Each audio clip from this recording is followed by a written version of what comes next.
Pagsabat mo na naman ba yan? Sabatin naman dati yung phone biz namin, di ba? Ha? Hindi ngayon. Ilapag mo muna yan. Yung damit mo, naayos mo na ba?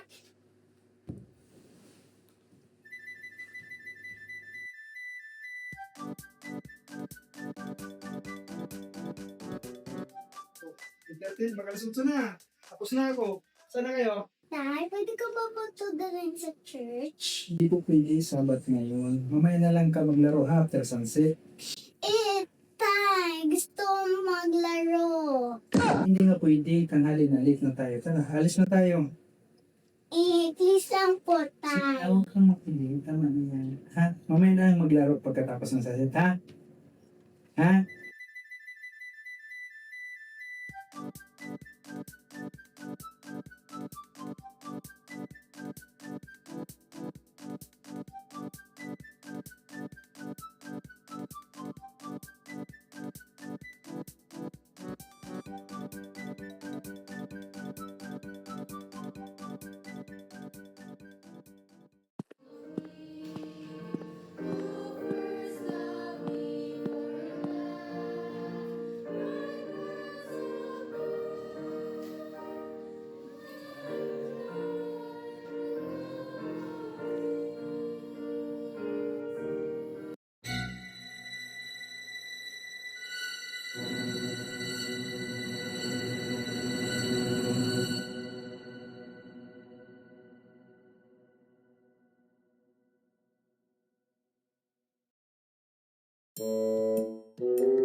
Nay, pwede ba mag-CR?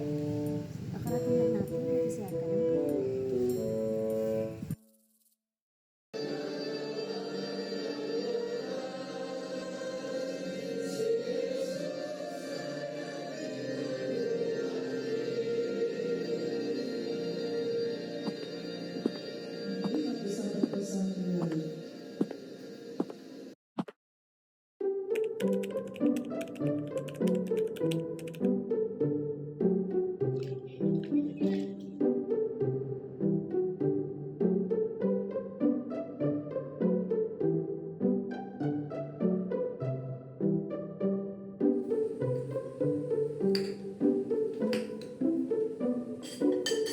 Mamaya pagkatapos kumain, matutulog ako. Grabe ang ko.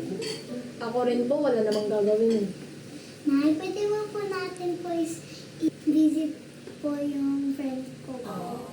Kasi po kanina po siya pumunta po sa Sabbath school po. Wag mo na ngayon, Angela, kasi pagod kaming tatay mo.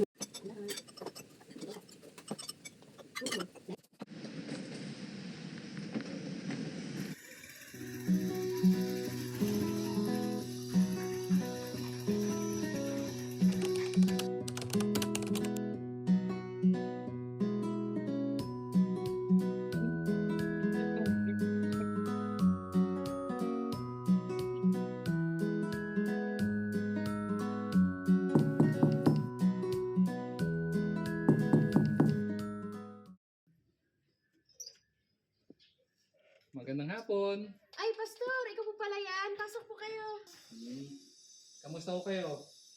Mabuti naman po. Pasok po, pasok. Thank you. Pastor, upo muna kayo. Salamat. Ben! Angela! Dito muna kayo. Andito si Pastor.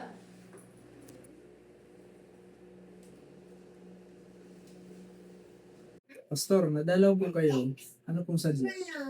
Ay, dumalo ako sa inyo ngayon kasi napansin ko kasi kanina yung mga bata tahimik na sa church. Kamusta ba ang Sabbath experience niyo lately? Pastor, totoo po. Parang nawala na yung sigla. Routine na lang. Hindi nga namin alam, Pastor, kung paano namin ipalala sa mga bata kung anong tunay kahulugan ng Sabat. Minsan, hindi lang pagpunta sa church ang mahalaga. Kailangan meron din tayong mission para sa iba. Ang araw ng Sabat ay hindi pahinga lang. Ito'y panahon din ng pagpanibago, pagpadama ng pag-ibig ng Diyos sa iba. Paano po yun, Pastor? Minsan po, boring po sa church. Boring kapag wala tayong ginagawa para sa iba. Pero kung may mission, iba ang saya. Eto, subukan nyo ito yung Family Mission for Sabbath. Hindi kailangan malaki, mag-upisa lang tayo ng simple at hayaan natin yung mga bata ang mag-lead. Tandaan natin, ang mission natin ay hindi lang pumunta sa church, kundi makarating sa heaven, kasama na natin Panginoong Jesus, at makasama ng mga iba pa.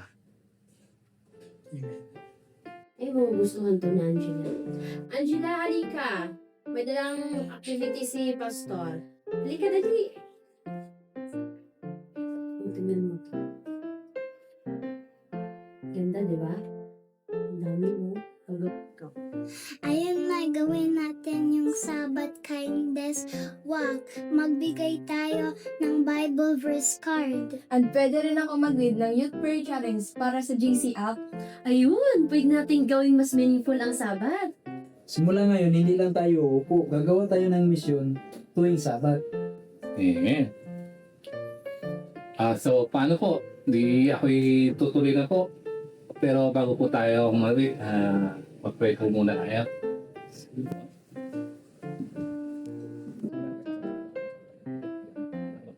Salamat, Pastor. Pastor, Tutuloy na po.